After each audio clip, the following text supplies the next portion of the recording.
34 minutos pasan en directo de las 7 de la tarde, una hora menos si nos escuchan desde el archipiélago canario. Y hoy en la entrevista de actualidad queremos hablar de las turbulencias que están afectando al sector financiero y de la situación que se abre para la estrategia inversora en este contexto tan particular en el que parece que nos seguimos echando piedras y piedras y piedras y se van sumando preocupaciones. Vamos a analizar todo esto con Agustín Rodríguez, CEO en PCS. Agustín, muy buenas tardes y bienvenido al programa. Muy buenas tardes, Alma, ¿qué tal?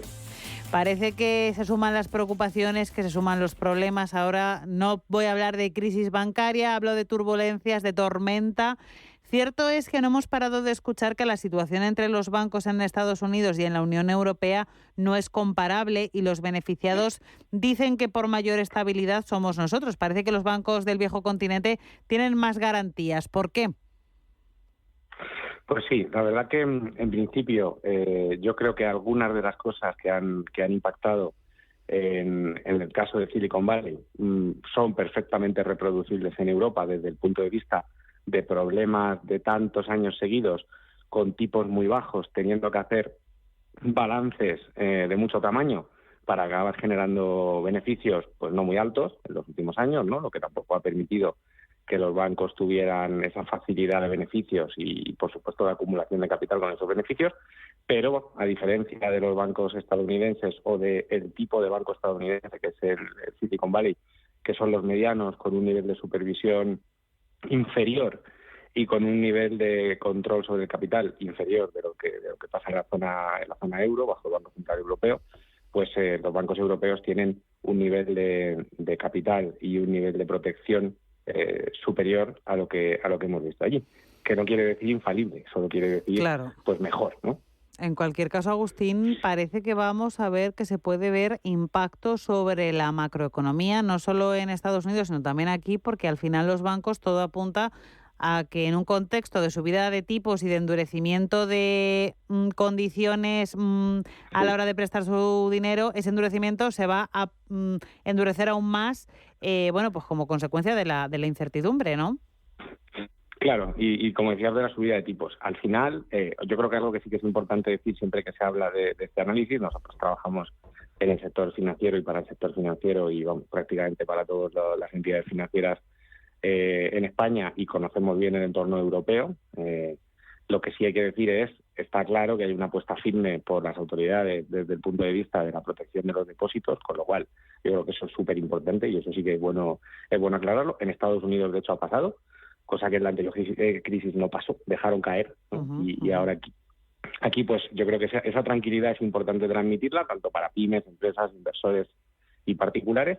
Dicho esto, es verdad que, por ejemplo, lo que está pasando, que sí le han llamado ya la crisis de las cocos, ¿no? Parece que ya lo han acuñado por ahí, no tanto la crisis bancaria, pero sí de las cocos, ¿no? De estos bonos contingentes, convertibles, que permiten que en un determinado momento, cuando un banco pues pasa un apuro en la parte del capital, se conviertan directamente lo que eran obligaciones en acciones, ¿no? Y lo que sí ha pasado, que creo que es un cambio un poco paradigmático con esta turbulencia, pues es que el Credit Suisse no ha ayudado a dar confort en ese tipo de instrumentos, ¿no? Y de hecho, pues lo que se ha visto es que el funcionamiento práctico de ese tipo de protecciones es menos infalible de lo que se pensaba.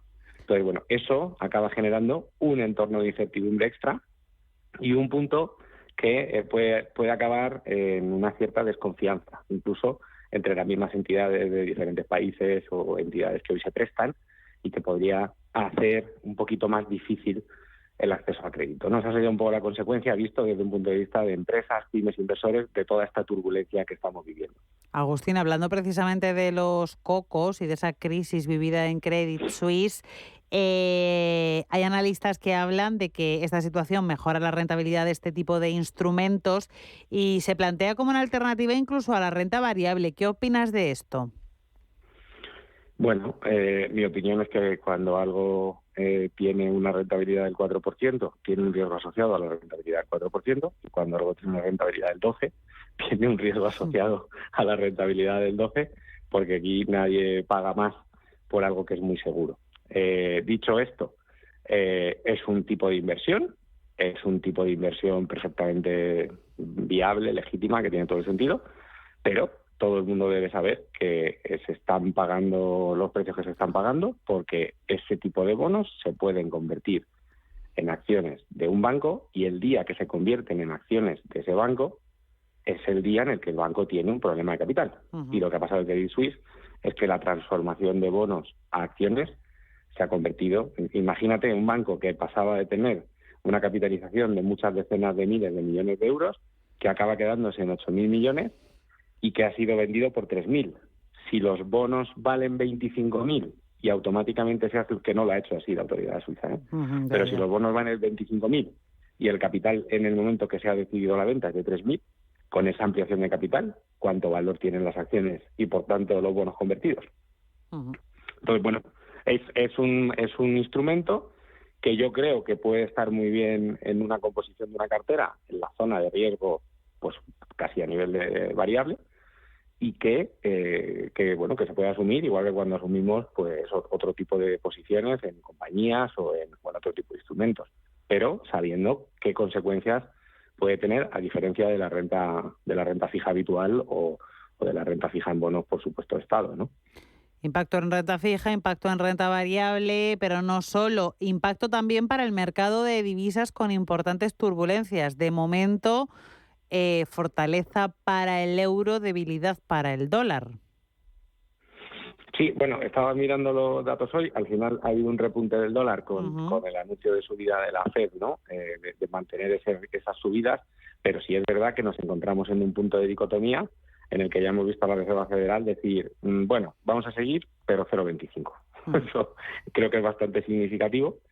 Creo que la oscilación euro-dólar va a estar muy pegada a cuál de los dos para antes las subidas, pero es verdad que al menos en estas dos últimas anuncios, ambos han querido mantenerse firmes en la senda de la lucha contra la inflación y la subida de tipos.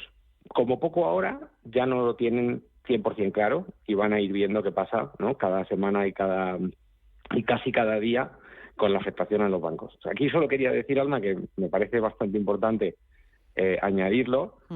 Buena parte del problema en los balances de bancos que están teniendo que dotar pérdidas por sus carteras de renta fija tiene que ver con la manera en la que los bancos centrales han incentivado durante muchos años que acumularan bonos de Estado, ¿no? Bonos públicos, con unos tipos prácticamente cero negativos, y que ahora con esas subidas tan rápidas han hecho que descuenten mucho de ese valor. O sea, bueno, que al mismo tiempo yo creo que los mismos han sido un poco causa y efecto, y ahora pues están viendo cómo mitigarlo.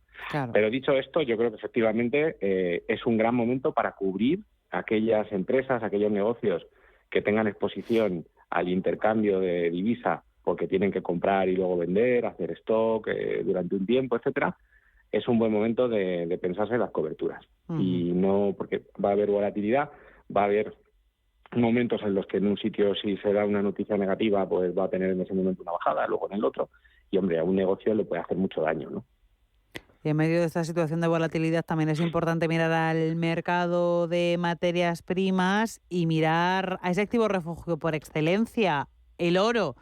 ¿Es un activo especialmente interesante en este momento?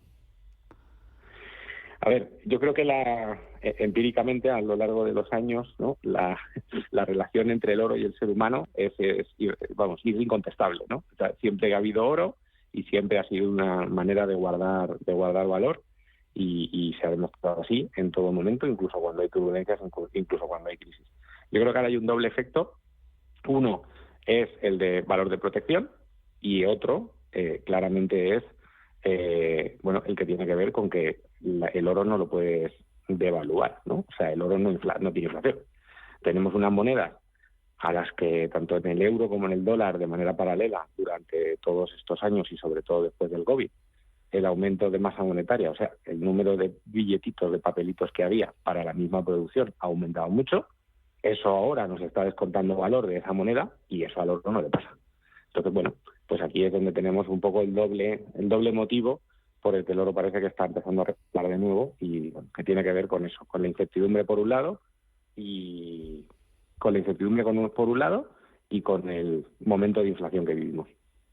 Efectivamente. Pues Agustín Rodríguez, CEO de PFS, un placer compartir contigo esta fotografía fija en este momento, pero que va variando por momentos de la situación provocada por la tormenta en los bancos, a la que se añaden todos los elementos que ya conocemos: subida de tipos, inflación, guerra en Ucrania, etcétera, etcétera, etcétera, ¿no?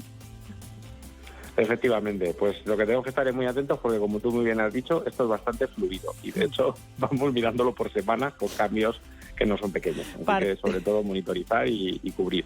Partido a partido. Un abrazo, Agustín. Eso es. Un abrazo y muchas gracias. Hasta luego.